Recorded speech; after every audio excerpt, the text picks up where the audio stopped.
আপনি যখন আমাকে ডিভোর্সে দিবেন তাহলে আমাকে বিয়ে করছেন কেন? আমার সৎ মায়ের থেকে জীবন বাঁচাতে, ওর সাথে সংসার করার জন্য না। আর তাছাড়া তোর মতো ছোট লোকদের না 2-4 টাকা দান করা যায়, তোদের সাথে সংসার করা যায়।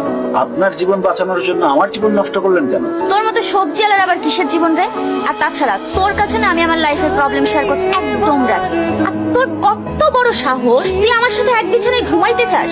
তোর নিজের লেভেলটা ভাবছোস একবার? তুই আমার সাথে আমার রুমে আমার বিছানায় ঘুমাইতে আসবি, এর জন্য না আমি বালিশের নিচে গিফট রেখে দিয়েছিলাম। দ্বিতীয়বার আমার রুমে ঢোকার আগে না তোর এই যে মাথায় ব্যথা পাচ্ছিস, এটা যেন তোর মাথায় আসে আগে। আমার রুম থেকে বের হ। আর তোর গা থেকে না সবজির ঘ্রাণ বের হইতেছে, আমার না জাস্ট সাফোকেটেড লাগতেছে। যাও আমার রুম থেকে বের হও। এই মাইটারে দেখছস কোথাও পালা যেতে? আমার তো 7 দিন ধরে জ্বর ছিল, আমি তো দোকানই বন্ধ ছিল 7 দিন ধরে।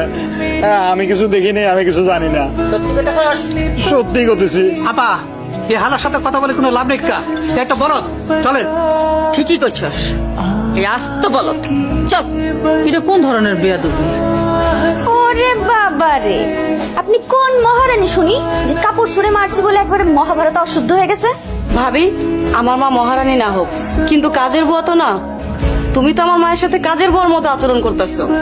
সে আমার কাছে কাজের বুয়ার থেকে বেশি কিছু না, বরঞ্চ কাজের বুয়াই। ভাবি, তুমি বড় লোকের মেয়ে হয়েছো বইলা আমাদের সাথে এরকম খারাপ ব্যবহার করতে পারো না।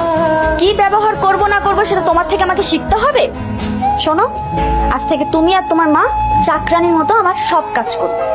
শোনো বউ, আমি তোমার মায়ের বয়সী, তুমি মায়ের বয়সের শাশুড়িরে চাকরানি বানাইতে চাও, তোমার কি একটু খারাপ লাগে নাই? বুক কাঁপলো না? না, কাঁপেনি। আপনাদের মতো ছোট লোকদের জন্য আমার কোনো সিম্প্যাথি কাজ করে না। আপনারা মা আর মেয়ে মিলে ময়লা কাপড় চোপড়গুলো এখন ধুয়ে রোদে শুকাইতে দিবেন, জান? ভাবি, অসম্ভব। তুমি এবারের বউ, তুমি আমাদের সেবা যত্ন করবা, তা না করে তুমি উল্টা দিনের পর দিন আমাদের সাথে অত্যাচার করে চলছো। এই চুপ করো তো তুমি, বেশি কথা না বলে তোমাদেরকে যেটা বলা হচ্ছে সেটা করো। বৌমা, একটা কথা শোনো।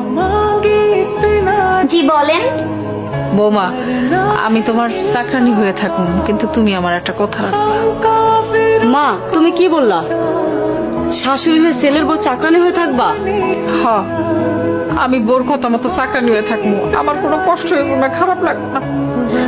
আমি চাকরানি হই, যা খুশি হই, তারপরও যদি আমার সন্তানটা ভালো থাকে, সুখে থাকে, তার জন্য আমি সবকিছু করতে পারি, প্রয়োজন হলে জীবনও দিতে পারি।